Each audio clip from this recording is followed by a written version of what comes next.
Right, here we are, the Meerkat Racing YouTube channel, and another special guest podcast joining us tonight. Craig Smith. He's been banned more times than I care to think. He's been a good friend for about 15-20 years. Was one of a few people that did help us when we come in the V8s and would give us a time of day. All them years ago, he sponsors me and a couple of other drivers now through ERS, which is his business now. He just helps us a bit here and there. We've been on about doing this for a while. Before I ask, he's not here to cause any problems with anybody. We're not here to offend anybody. It's purely to speak about some of his most iconic moments in the sport and some of the other formulas he's raced, and celebrate V8s in general, really. And he's got a lot to say, often opinionated. No doubt he will be tonight. He's caused some controversy in his time. We're not going to go into all of that. Some of you might hate him, some might love him, some might think he's a see you next Tuesday, but here we are. As I said, we're not here to cause any problems anywhere or irritate anybody or get up people's backs. It's purely is what it is. If you don't like it, you don't have to watch it. Simple as that, really. But if you do like it, hit us a comment. Hit us if you've raced with Craig. Let us know your memories in the comments. But yeah, hope this is going to be good. It's the first one we've done with a guest. We've got a lot more coming up, hopefully, with guests. Got in the pipe work. Some here, some we're going to go travelling about as well. So yeah, enjoy it. Give it a like. It's probably going to be in two parts this, because Craig's going to talk for probably about 10 hours. But yeah, hope you enjoy it and see what you think. Right. So, hello Craig. Hello Guy. Pete. Hello Craig, hello Guy. Hello. Here we are. Happy We're podcasting for 2025. We are. And we've kicked Jamie out. Yeah. He's probably down the pub, I should think. Yeah. Jamie's down sitting down the pub. Crying about his man flu, is he not? Yeah. He's got man flu. Yeah, he's got man flu. Oh, Jamie, get well soon, mate. Yeah. That's terrible news. And we're here with Craig Smith, former British and European champion. Driver of the year as well. Driver of the year, 2011. former Yeah. superstar driver. National Craig. points. Oh no, they didn't win that one. Sorry. Oh, Yeah, how about that? What year were you British champ, Craig? 2011 and 2013. And European? 2011. Fantastic. So, we're going to, we're spicing it up with a special guest. We are. So we pulled out the big guns for our first special guest I podcast. won't say big ones myself, Right. but So 2025 is here. We're cars off, cars at Kev's, It is engines now. at Roy's. Not yet. Not yet. Not Where yet. is it now? Should have bus. You just leave it in there. Yeah, it is. Oh mate. I'm sure you did a video all about your engine that was going to Roy's and that. Yeah. I thought you dragged Yeah, yours it's in. Why Where's is, it go? why is it not gone yet? Yeah, I was only a few days back. I was going to take it. Roy ain't been well either. Everybody's got a flu. Has he not? Yeah. Have you cleaned it this year? Because he weren't happy. Sorry about that, Roy. The other year. Roy's never happy. It doesn't matter whether you clean your engine or not. State of that engine. Right, we have got a fixture list for 2025, which no expenses spared. We've snipped using snipping tool on the internet and clipped it in. So, glancing at this, we're going to start off at Buxton in early April, which I know you'll be looking forward to because you love a bit of Buxton, Jolly. Yeah. Which fixtures are we looking forward to on this fixture list for 2025? Craig, casting your eye at that, what jumps out at you? What do you think's going to be some good meetings? Cad and beef, Ipswich British, European, because obviously I don't think anyone has ever raced at Ipswich yet. I've never known Hotstox been there since I started, so Not to be fair. no. Neil Fry will know. Yeah. He'll know if they've been there before. Yeah. I think I've been there like way back when, but Right done, yeah. you know what I mean, not since I've been racing them. We also did a lot of research. Well, for actually, this I side. know Brian, to be fair, he said last weekend he's never been to Ipswich. Boy, if Brian's never been there, probably never been there at all then. But no, Cad and beef is probably the most standout one. Did you race Cad and beef last time? Yeah, I got. I don't know, James Billows. Did he race Calvin Beef last Yeah. time? Was it Calvin Beef? Mm. Yeah? What happened there? Oh, he put me on tyre, didn't he? Almost, Did he? but yeah. We've not That's seen the right. photo. Oh, It's yeah, vertical. he was there, wasn't I was there, yeah. Oh, yeah, so I have. Yeah. Yeah, don't worry about James Billows, I put him on his roof. Yeah. Yeah, he actually sent me a thing saying, asking about that as well. For that Yeah? one, yeah. Wanted to know how it come about. Well, let's dive straight into that then. When did that happen? Kings Lynn 2019. Kings Lynn. It's when he sort of went in and went up. And Oh, then We down. had yeah. Is that we had a rollover every... Was there a No, meeting with four every rollovers in race? it too. Yeah. Do sure it was E2, wasn't it? Yeah. So why did you stick James Billows on his roof? Well, I didn't mean to be fair. I come up the inside of him and I tangled wheels. I was in the car what Grant Neville won the World Final with, and the bumper was quite wide out in it. I think I tangled wheels with him, and we just sort of like turned right, hit the wall.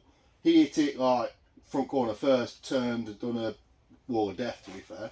And then I carried on round, tried to pin it.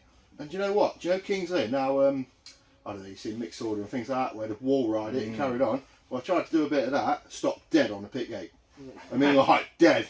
Snapped a tooth out and everything I did. Oh man, mixed order doesn't do that. Did you win the final at that meeting? I did. Hey, I did. There we go. And we're at Kings Lynn in April. Yeah. I won't be there though. You're on holiday, aren't you? I'm on holiday again. Yeah, that's a shame, isn't it? Yeah, it is. Kings Lynn. But that jumps out at me. It's nice to be back at Kings Lynn. It is. We got European at Ipswich. Big track. As big as Hennesford. Bigger than Hennesford. Similar, isn't it? Got to be somewhere similar, isn't it? Well, it's big. Real but- big sweeping bends. Yeah. I think it's probably faster than this, I don't know. Yeah. And then Yarmouth the next day. Yeah. So that should be a good weekend. It'll help with car numbers, won't it? doing And it like that? June 15th, Yarmouth. F1's on at that one as well. Yeah. F1s at Yarmouth are going to be good. Yeah. V8s at Yarmouth were brilliant. So the F1s will be really good around there as well, I'm sure. It's been a long time since they went to Yarmouth. Yeah. Was it 2005 or 4? You know, last time they were 20, there, yeah. something like that. And a nice older shot towards the end of the year as well. So lots to look forward to there. Scotland as well. Scotland will be a big weekend. The V8s last time they were in Scotland, really good reception. Yeah, yeah. And To be fans fair, I seem to feel really like the like fans in Scotland, they preferred the V8s over the F1s that weekend. There's a Especially lot of around really like, not going Canby. Good feedback, didn't they? Yeah. Definitely. A lot of You James should- Billows fans up there. To be fair, I think Hotstox would do really well to race Canby for Getty every year. Yeah. Stephen Young will be defending his Scottish Championship. Some Wales around there, weren't he? Was to he? be fair? Yeah. And Skegness Pair. So yeah, lots of good fixtures. We're waiting to see. Oh no, we got Sheffield, didn't we, in October? So that'd be good because we didn't go there at all. Oh, if that's a bit happens. touch and go. Yeah, is that the one that we're not quite 100% sure on yet? I don't think any of the Sheffields are fully set in stone yet, are they? I think Sheffield's quite happy running the dogs on a Saturday night, aren't they? Yeah. So it pulls up Stockcars for Sunday. And then Gala Night again. Yeah. Skegness. That'll be Jamie this year. He wants to go Gala Night. But we touched on Hennesford there. No Hennesford this year. No.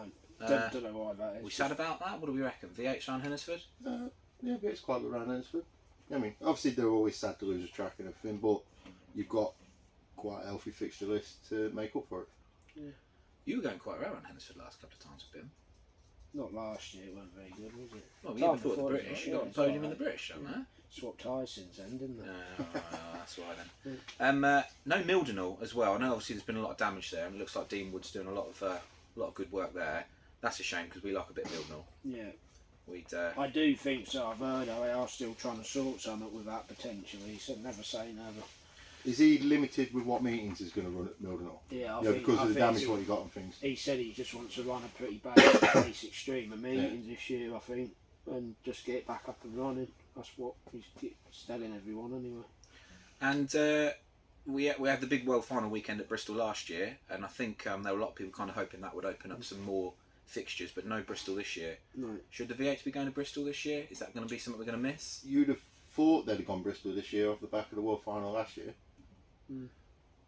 I mean, You're not going to say anything positive about Bristol, are you? Well, Yeah, I I said I think it was if a crowd, if the F1 crowd would have loved it, wouldn't they? But it was just a carnage, wasn't it? You Really? got hurt though, didn't you? That's what I was referring hurt to my there. little back Oh, there. We had a nice weekend. Well, promoters worked really hard, didn't they? Got on a really good World Final. were they happy with the V8s after Oh, that I meeting? loved Or, it. yeah. Bought To be everybody a fair, drink. Yeah, bought everybody a Promoter drink. bought all jars a drink. I just didn't know why there wasn't a Bristol on the fixture list of it. Yeah. You know what I mean? I think it was just logistics this year, fitting it in logically, with what else. on the V8 Yeah, side of it. yeah, because obviously, fixtures come in and you've got to make a decision before you lose them, haven't you? So Yeah. you don't want to have too many meetings, do you? So I think, we touched on it. It's a good fixture list, and there's a lot of work that goes into it. yeah, And the people that are behind the scenes doing this are doing it voluntarily. However, as with everything, there is always criticism. There's been a bit of criticism online. So looking at fixture list, you've got June, all tarmac meetings, July, all shale, August, all tarmac, September, all shale. Is that going to cause a problem? Is that going to put drivers off? you know, you're racing both surfaces. For Is me- it going for me, to it affect helps. things for you? Yeah. Because you can leave it set for one surface. But obviously, if you just preference to one surface, do one or the other, you've got some big gaps. But You can look at your big gap as a blessing for some drivers though. gives you some time. It off, gives them doesn't up, if they've got like, I don't know, let's say you've got a tarmac driver who's going to miss July, he's got a whole of July without spending no money. You know what I mean? So come August, Ipswich meeting, sorry, you know what I mean? He's got some money to buy some new tyres and go hard at it for the European. So let's Or touch she, on sorry, you know what I mean? Or she, yeah, could Yeah. be. Let's not leave out the girls. Let's touch on those championship meetings. We've got British Championship at Buxton in June. Snooze fest. Buxton. I'm on holiday. You're not. You know. It's No, the British. You're doing it. I am on holiday. No, yeah. you're not. I You am. don't go Have on you booked holiday. it yet? What? Have you booked it yet? In my head, I You're am. not on holiday, don't know. Yes, to do the British. No, You're a committee member, guy. You've got to support these meetings. I know, but Oh, it's- weekend alert. And there's all them sheep up there. You'll love it. Oh, give it a rest. You know what you're like up Yeah, Buxton. yeah. I've ever told you a story about a guy Oh, going I to knew this was I Buxton. don't know. come. Can it go on here? Oh, yeah, of course it Oh, can. go on then. Well, I don't know, it must have been 2010 or something like that. We're travelling up to Buxton and we all go for, like, pretty much the same route up to Buxton and through Via Jelly and what have you. And then we're coming up and we see these guys he used to have a lorry back then. So we sees it pulled up at the side of the road and like, his lorry wasn't very reliable, you know what I mean? So it was me and my brother, like, we says, let's pull over, see they're okay. So he pulls up and that, and then we both just like, we get out of the motors and we walk down the side of the lorry, knock on the door, Brian's in there, guy's dad.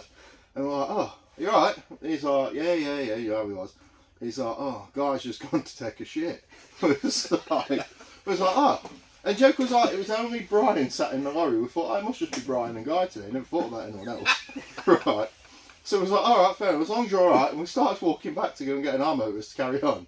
And all of a sudden you got like, who was there? Jaff, There would have been Jaff, was Yeah. Jamie there. Yeah. Was Keith there? Keith might have been there. Is it Melissa? Yeah. The goat used to come. She was there. And they all like come piling out of the woods. We're like, what are you doing? We're like, oh, guy, we're taking a shit. So I was like, what? So you all went to watch?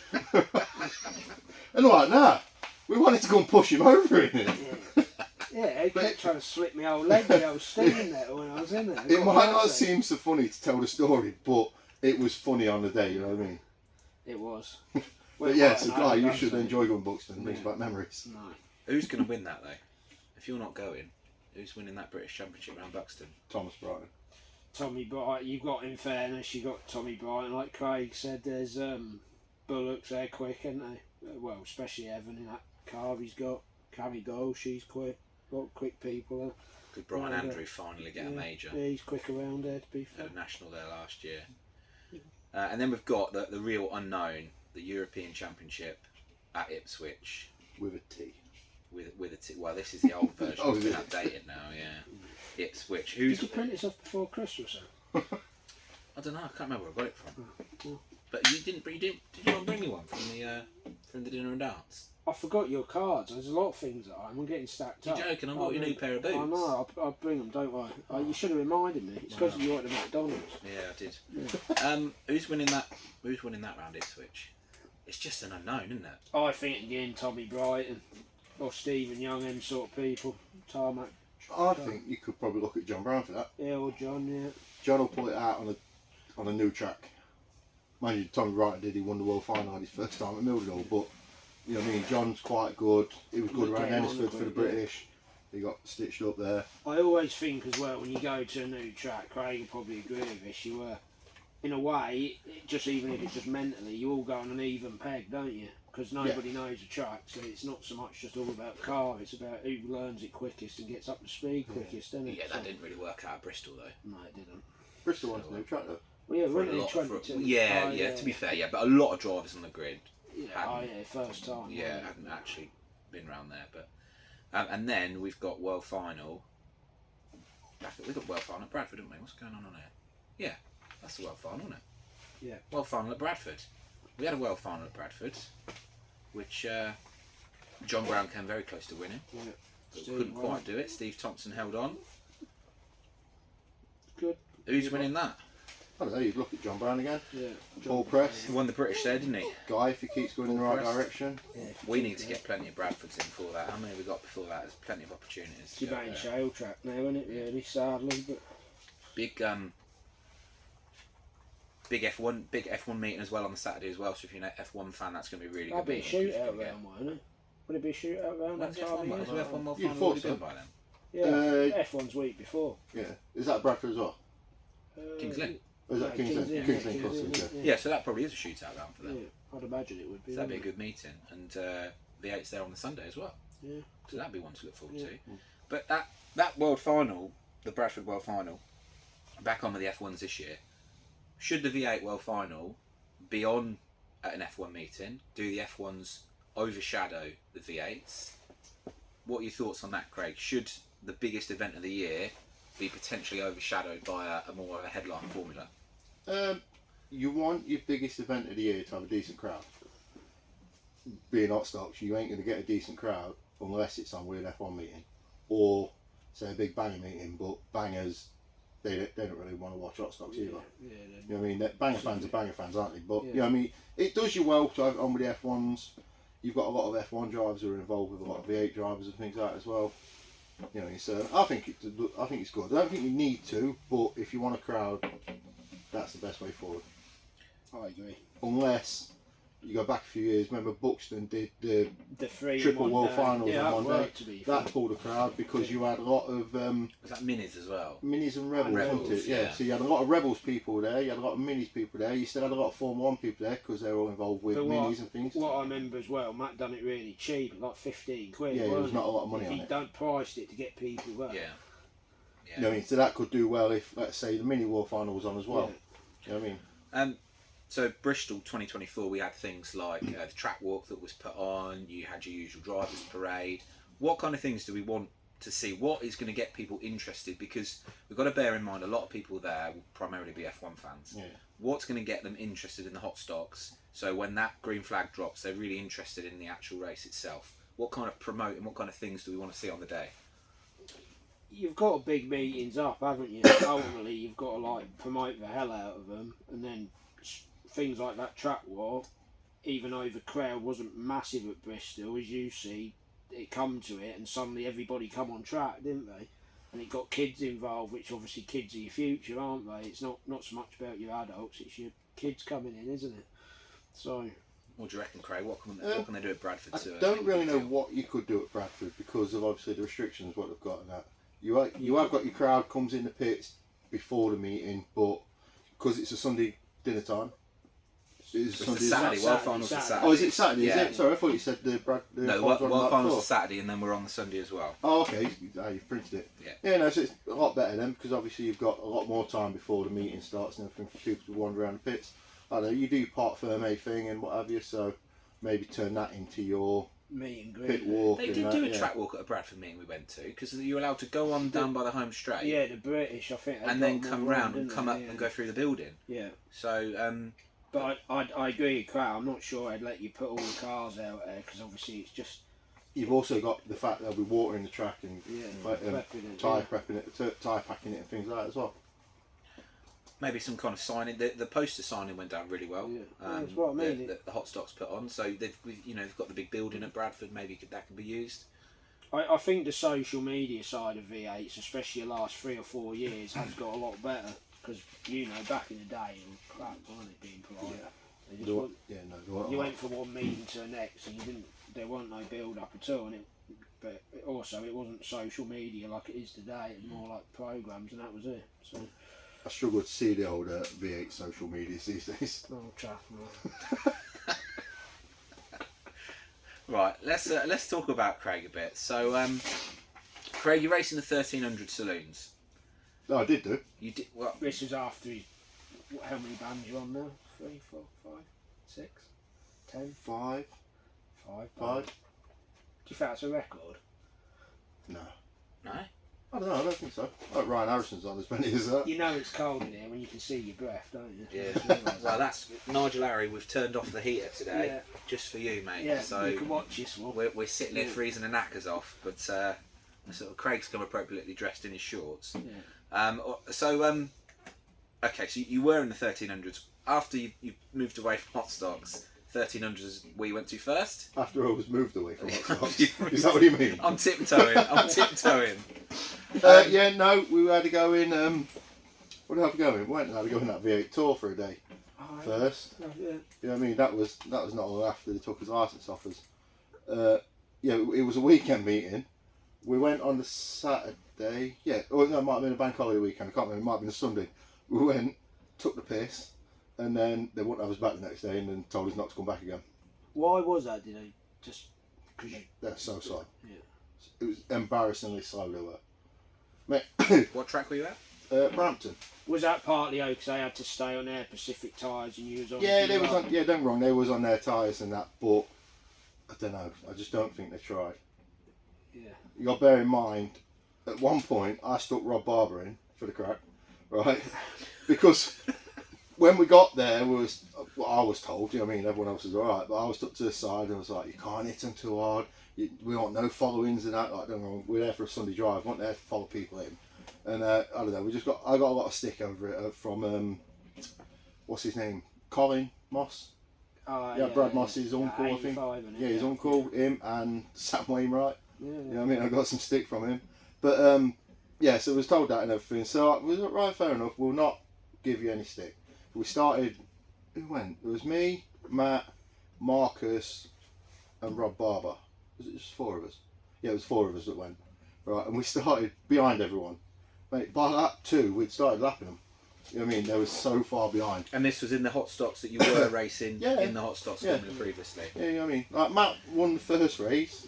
I got second. But Matt's not raced for ages. You know what I mean? For a long time. Right, so he won the first race. I got second. Marcus and Rob got third and fourth. Second race, I hit a car. A car spun in front of me. I hit it head on and I spun round myself. But I still come back and got a second, I think. Yeah. And then went out in the final and I stuck Rob Barber in just for the crap because we need to do something to entertain ourselves. Yeah.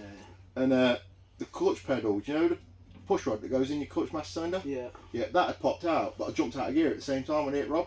So I had to stop the car, turn it off, put it in gear, and then start it in gear because I had no clutch pedal. And you know how like it chugs along when you're trying to start it, and that, it took like half a straight to get going, and I still finished in front of all the tour.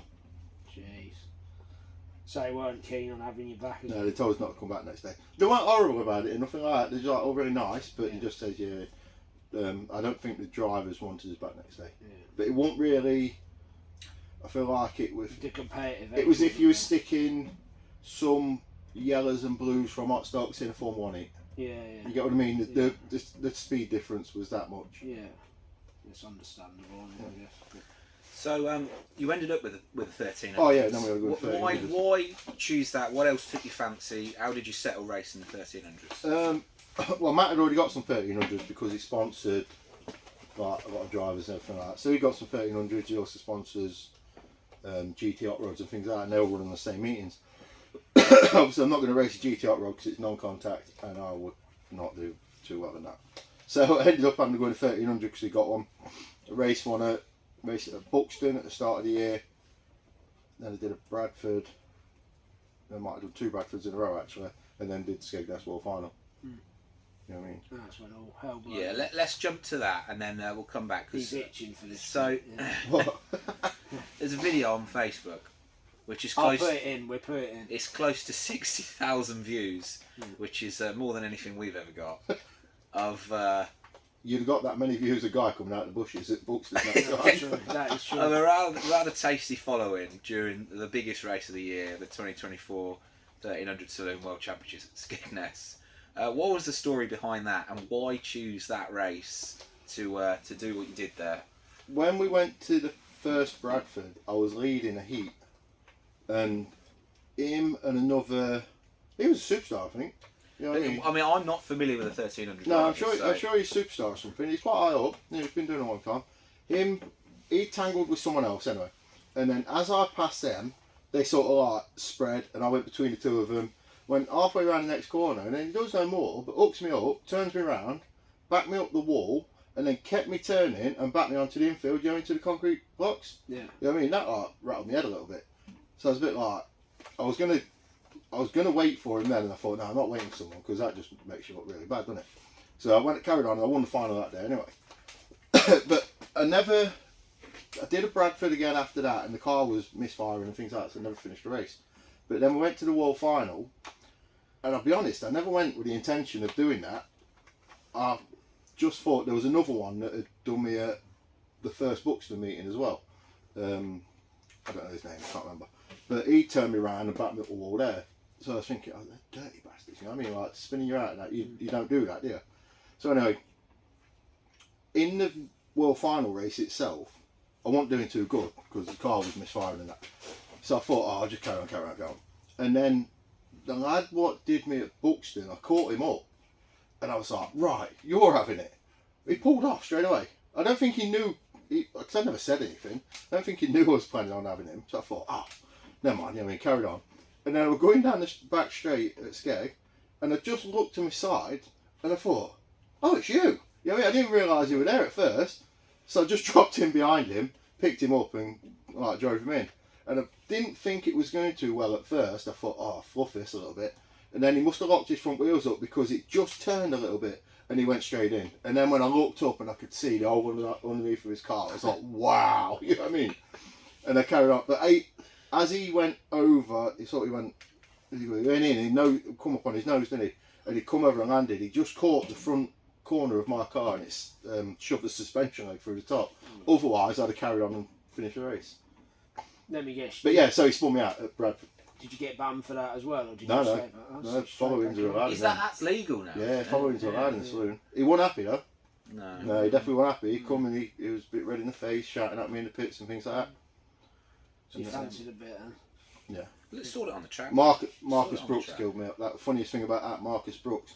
I pulled up in the pits and Marcus come flying up the side of me, stopped, and he's like shouting at me, keep your helmet on in case you've got to stick the nut on him.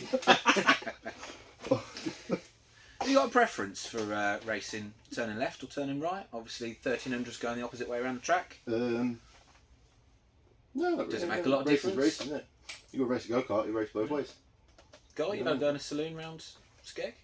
No, I think I prefer turning left. Prefer turning left? Is that just because you're used to it though? Probably. I think it is. It fair. Don't get me wrong, I found it's different, you know what I mean? It's like, it's harder to get used to, but I think that's because for the 20 years previous I've turned left. I felt like when you go the other way, if you sort of get a bit of a snake on, it's probably just in your head, but you feel like you're not reacting as quick because you're not used to it. So like you feel a bit more lazy reacting. But again, whether that's just subconscious and it's the same, I don't know. But so you touched on non-contact formulas not being of any interest to you. No. Other than the 1300s and V8s, have you raced in any other formulas? Yeah, I've raced Formula 1, Formula 2, F2 Outlaws. What did I go anything else? Oh, Rebels. I did the season at Rebels as well, yeah. And what's your preference? What's your best? What do you think's the best experience or the one you were most successful at? I was more successful at Rebels. I run a red top in them. Formula 1's I only really ever had a go when, I don't know, I've not drove one since 2008 or something like that, I think. I felt remember that Birmingham, weren't it? Was it Birmingham?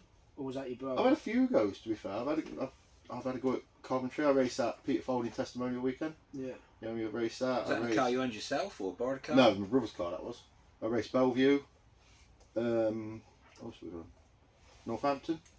Northampton I got my best success in the Formula 1. I got 4th in heat. Was the Ford testimonial one with a big hole going into turn 1 where they had to move the tyres across? No, that was the V8 World Final weekend, wasn't it?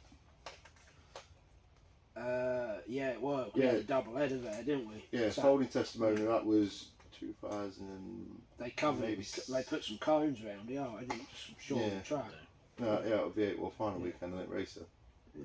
What else do you fancy having a go in? You know, if money was no object, or if money was no object, bands were no object. Formula 1. Formula 1. Yeah, that's Formula where you 1. go. They're happy to have me. They've told me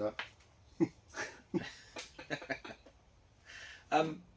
In terms of the hits and stuff, I watch those saloons, and it makes my bones ache watching them. How does the racing compare in a saloon to a stock car? How do the hits compare? In their 1300s, the hits between two cars aren't really massive because you carry so much speed. You don't lose that much speed in them. You got a lot more front to back in as well, haven't you? Yeah. Like behind you. So I think this is probably why they turn you around more than anything, because you can't take a dive on someone, not too easily, because like I say, they carry the same speed going in. With a V8 and a Formula 1, and I suppose a Formula 2 on tarmac, they have to slow it down a lot to turn in the corner. So when they're slowing down, that's when you can have a go. So your driving style's got to adapt completely to be successful. I think that's why. Yeah, I think that's why I weren't so good in them. Of course, I'm just not very good now. You started V8s back in 2002. Yeah, forever ago. So a long, long time ago. What changes have you seen in the Formula since then? How have the cars changed since when you first started out? I suppose the basics of them are the same, apart from like it's just small stuff like wheels. We used to have to run the original type transit rim or Sherpas if you were on Sherpa. The old pepper pot. On Volvo rims, yeah. But then, to be fair, I feel like it was me that got them in. We put forward for spoke wheels and everything, you know, be like Form 1 so you can have nice ones. And then with the spoke wheels come, you could have then different offset wheels, so then people's setups and things change. With just changing what wheel you could have, altered the whole setup ideas around the cars. Things like that. Engines, 3.5's always been the same. I think anything's ever changed in that, is it? It's always been pretty unrestricted. Yeah, 3.5's always been the same. 4.2, you was allowed. You had to have standard flywheels. 4.2. I think 4.2 you had to have standard flywheels, and it was a standard engine apart from you could go like plus 20 or something on your pistons. Whereas then we brought the cam in to make it more in line with. And stuff, ported manifolds now, yeah, you know what I mean? But yeah, so they brought the cam in, it was Chris Racer that got the cam brought in to bring the 4.2 alongside the 3.5. You have to try and level them out a little bit, and it probably went in the 4.2's favour because I'm sure that's like, you got 3.5, ain't you? But a 4.2's sort of like where you want to be with now. The looks of the cars and that have changed a lot. You know what I mean? My first car, we dragged it out of field. And it cost me 300 quid. Have you got a picture of it? We need to get some pictures. Oh, fine. I've got one somewhere. I mean, I'll send it you. We'll put it in. Yeah, but yeah. So my first car, that was a bloke called Phil Brennan. We bought it off, number 80, I think he was, and it was literally sat in a field. There was no inlet manifold on it, and the engine was full of chicken shit, like actual chicken shit. But the car then also was probably about 15, 20 year old. I think, I can't remember. You're probably talking about one of the original. No, it wouldn't be 20 year old, because when did it start? 84, wasn't it? So it'd have been 12, 15 year old. You know what I mean? It was old. But like, we raced against cars like people with Andy Hunter. You think it was before your time. It was a dinosaur of a car. You know what I mean? Things like, who can I think of? Oh, what's the fella? It was number 66. Mark Holmes. Mark Holmes. Do you remember the car he had? Yeah. There was all that. Yeah. You know what I mean? Like big tanks. Yeah, a bit like our first one as well. That. Yeah, sort of along them lines. But then obviously everyone's got a lot prettier cars now and things like that. You know, since like, I don't know, Andy Craven, Chris Fort, Mick Rogers, Neil Stuchbury was quite good for building a nice car. Carl Radford, and then Ivan Pritchard built my brother's silver car. Yeah. And then from then, preparation of everyone's cars skyrocketed. Well, you'd probably argue now it's not actually a bad looking car out there in their own way. Really. Even the plain ones are still nice. Yeah. Yeah. Need more side skirts on the tarmac cars, I reckon.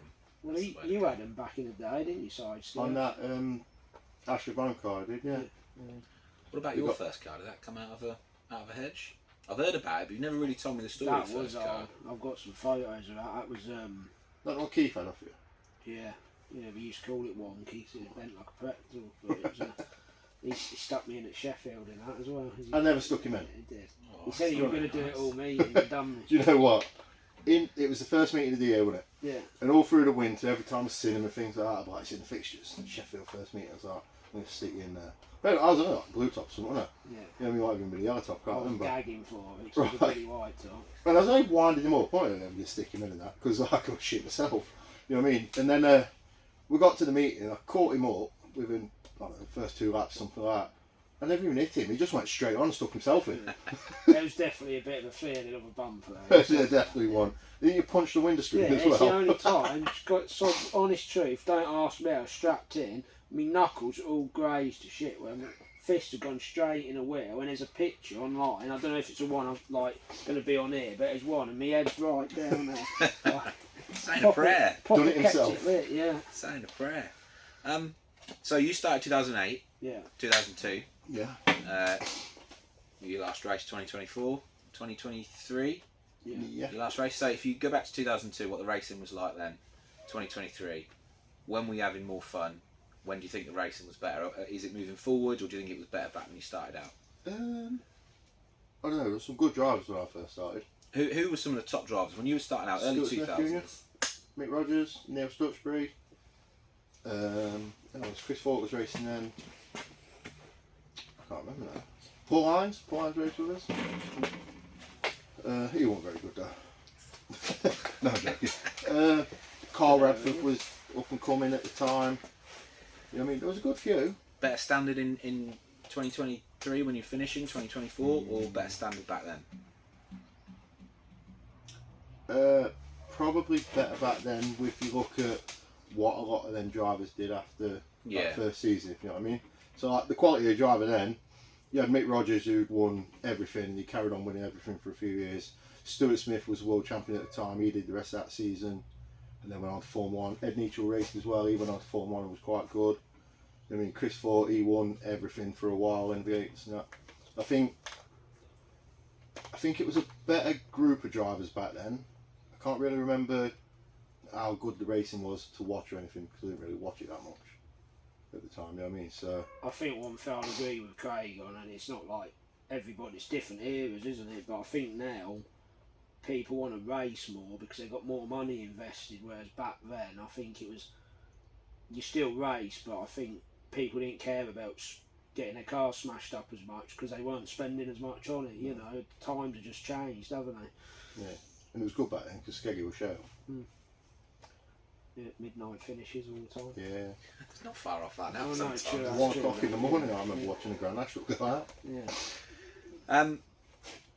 So we've had a lot of interest in this because we've kind of sort of been teasing it about on Facebook. We've touched on that video there from the 1300 World Final. You've got a bit of a reputation as a big hitter. Where's that come from? At what point did you become the big hitter that you're kind of known as? 2010. So what's happened in 2010 that's made you switch into being a bit more lead-footed? 210 Matt Smith. He, it was towards the end of the year and we went to Northampton on Sunday afternoon, it was wet. And to be fair, I was quite fast to start with, but in one of the races I tangled wheels with him and we went out in the wall and then I didn't think anything of it, carried on, finished the races and what have you. And I went to Birmingham the week after and it was towards the end of a race, he got on the back of me and it might have actually been after the flag and he drove me all the way to the wall and he just sort of like rattled me a little bit and I thought, you know, was it meant, did he mean to do that, did he not, you know what I mean, so I wasn't too sure. Went out in the next race and he did the same again at the end of the race. If I caught him, I passed him at the end of the race or he caught me and passed me or whatever. But then he did the same again but it rattled me a little bit more. I thought, right, I ain't having this. So, but it had rained earlier on in the day, so it was a little bit wet on the outside. And I got out in the final, and I dropped off the back of the Reds, and I thought, I must be catching him, because I remember thinking I'm going to catch you in a minute. So I caught him up once we got a little bit clear, and I stuck him in. Right? And I mean, I stuck him in as hard as I possibly could without following him in. And I think he retired after that, to be fair. I don't think he raced much after. No, he did. Yeah, sorry. Right, no, he did. So I stuck him in there, you know, and he was like flaked out and everything. I thought, oh, that was quite good, that. You know what I mean? I enjoyed it. And we went to Coventry the week after, I remember this, and my brother raced, and it was his first meeting back, I think, after he got he got hurt at Buxton in the World Final. It was his first meeting back, and I remember starting, let me get this right, 210 started pole red, my brother Matt started outside front, and I started inside row 2 of the Reds. And we come down the straight, went into the first corner, and 210 right locked my brother and turned him across the front of me. And then, obviously I never thought about doing it, but at the time it sort of like just happened. So he turned him across the front of me, so I avoided Matt and I picked up 210 in the process and drove him straight in. You know what I mean? It was just like one of them, could have lifted to get around the corner, but I didn't, so he went straight in. And then he was retired, and then that was sort of like where I went, right, if this is where we're going to be any good, this is what we've got to do. So when did that step come from you? Because you had a lengthy career. When you really started making strides, becoming one of the top drivers, Was that around the same sort of time as that? Was it a car change? What was kind of the Yeah. significant moment? It was the following season, 2011. I bought. Well, I did a deal with Dougie Brayshaw. I did some work on his car. What he had, what was the Chris Ford had raced it the season before, and it was like amazing. You know what I mean, it wasn't the nicest looking car, but it was fast. You know what I mean. And I did a deal with him. I did some work on it for him and that, and then I said, "Oh, let me use it for." I think it was Skeggy weekend. No, it was Birmingham my first time out in it, and I went out and I won both heats, and I was on it for the final, but the diff let go, so I didn't win the final. And then he's like, "Oh, use it next week and that at Skegness." So I went to Skegness next week, and I think I won all the heats. Something happened in the finals, stopped me winning the finals, and I won the Grand Nationals. I think, you know what I mean, it's a long time ago now. And then I did a deal to buy it off him, but it was from that Skeggy meeting where I thought, oh, you know what, I could do quite well in this car. Obviously I've had 6 wins or something like that in 2 meetings, so I thought, oh, we could do well in this car. So that's when we did a deal to buy it, and then that's obviously when I started winning like the European and the British and things like that, and the challenge for the national points throughout the whole season. Didn't you? I thought I remember. Might be wrong, but when you won the European at Northampton, didn't you have to do Timmy in your old car to win it? No. Was he? He was in my car, my actual car. What I got, the pink and white one. I remember He that. did Glendaff out of the lead. He was in first and second, and Glendaff was leading it. Tim was in second, and Tim drove him straight up the wall. He did a bit of a wall with death and all, and that's when I come inside to take the lead. Yeah. We can get that one in, because it's floating about on YouTube. Have you still got that pink car? No, it's in scrap now, I think. Really? Yeah, it's only in scrap. Let me think. I had it. Dougie had it as a hire car for a while after. Shane Geary. Shane Geary had it, and then my brother Matt bought it off him, and I think he robbed it for parts and scrapped the chassis. It's a shame. Yeah. When did you first go up to Red? 2012, I think. And did that come with a car change or change of attitude or what? It was in a car with him now. No, sorry, it wasn't Tell-A-Lie. It was in Monk's old car, 3 to 8. Yeah, we got that, and it just a step up from what we had really. Had a bit of a run off yellow, and it was so it's been hovering since. Just progressed, don't you really? What is the best car that you've raced in the V8s? What was? That I've raced myself. Yeah. It'd be the step chassis car, the Chris Ford one that I had off Dougie Brayshaw. Which, I mean, you could do what you wanted with it. It was so good. But I've raced some good cars. The last car I had, the Shell car, that was Chris Brayshaw's all conquering, won 3 World Finals in that car. Won a tarmac, 2 on Shell. We won the points and that was a really good car. Is that the one he won from the back at Coventry? Yeah. Well, so I've raced my brother's car, the silver one, the Ivan Pritchard car. It's really good. That was to be fair, that one when Steve Thompson had it was amazing on tarmac. You know what I mean, it was the best thing out there. What was the race? Rory Foster's little step chassis car. Yeah. The one he chased that the one, points Adam with. Joyce. Adam Joyce had it, yeah. I had it. Well, I raced it. It was Dougie's. I didn't have it, and I raced it in 2000.